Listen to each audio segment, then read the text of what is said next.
Hi, everyone. It's Glenn from 21st Century Group, Constructions, Investments, and Property Management. Today, I'm talking to Veronica and Kylie, who are in the Brisbane office of Property Management, the real estate agency. And we're going to talk about landlords insuring their investment properties. So there are two types of insurances that you need. With construction, you only take this towards the end when you have to, when you need to give your bank the practical completion invoice. They will ask you to take building insurance, right? So you need building insurance. If not, they're not going to pay you a practical completion. Another insurance, which I'm sure not just myself, but Veronica and Kylie would agree with, is landlords protection insurance. So I'm just going to say hi to Veronica and Kylie so that you do know that I'm talking to them, but then I'll come back and talk to you about landlords protection, and so will Veronica and Kylie. Hi, Veronica and Kylie. How are you? Hi. That's good. We're well, thank you.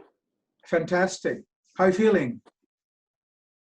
Feeling great, thank you. Feeling great. What time is it? 10:30? Oh, nearly 11 o'clock. So it's not 9 o'clock. Not yet. Soon. Okay. Maybe somewhere in some country. But of course, well, okay. There you go. Landlord's protection insurance. Now, currently, it's roughly about $350 a year. All right, which is not a lot when you compare it to how much you are paying on your own car. All right. So what I always tell my investors is look at it like it's peace of mind, number one, so that if anything does go wrong, and Veronica and Kylie will also talk to you about more about it, you're insured for roughly less than $400 a year. And it's a tax deduction as well. Now, folks, if there were that many tenants from hell, that many, do you think insurance companies will be having this policy for between, let's say, $350 to $400 a year? If there were that many tenants from hell, your car insurance costs you very much more per annum. So that's how I look at it, right? There are lots of insurance companies out there that would give you landlord's protection, but I'm sure Veronica and Kylie can also help you down the track regarding it.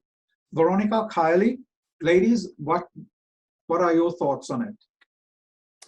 Thanks, Glenn. We all feel in property management and, through our years of experience and training that landlords' preferred insurance policies is a must.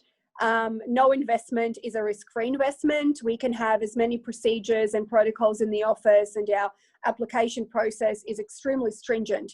However, we cannot foresee potentially what may happen down the track or within the tenancy, whether it's 12 months, 2 or 3 years' time.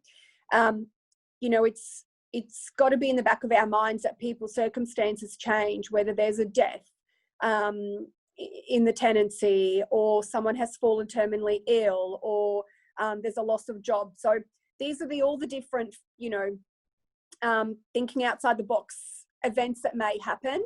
And having a really good landlord policy will protect you. Now, Glenn mentioned there are lots of different companies out there. That is true. Our job is to, I suppose, help you with the knowledge that we have, and to navigate you in the right direction of which policy. We do not sell insurance policies, but from personal experience, we can certainly tell you which insurance companies do offer really great cover. And for the sake of $350 annually at a minimum, it is something that we definitely highly, highly recommend. Something, just to give you a couple of points, where a lot of the landlord, specifically, you have to look at, I believe every insurance company will offer landlord policies, but what we encourage owners is call us and ask us, is this a really good cover? Or what do some of the specialist insurance companies provide extra? So for example, there's one particular company out there that just looks after landlords, and these are landlords through agencies. So a lot of the specialist insurance companies for landlords will not cover private landlords either. But for example, you've got legal liability. So under your $350 landlord coverage, you've got legal liability for up to 20 million. You've also got contents for up to 60,000. Those are the two really, really important things.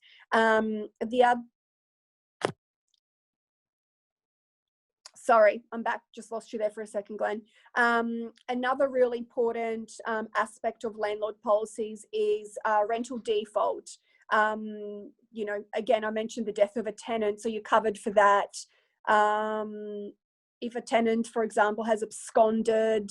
So there's all different little, you know, sort of specific aspects that you'll be covered for, but just sort of wanted to say, for the sake of $350, peace of mind, as you said, you do also have the contents and legal liability coverage as well. So we definitely strongly feel that it is a must that landlords should have. Great, fantastic. Well, there you go, folks. You've got it straight from, as they say, the horse's mouth. All right. Once again, it's Glenn from 21st Century Group, Investments, Constructions, Property Management. And I think Veronica has, oh, you're back on, good. Say hi to Veronica and Kylie.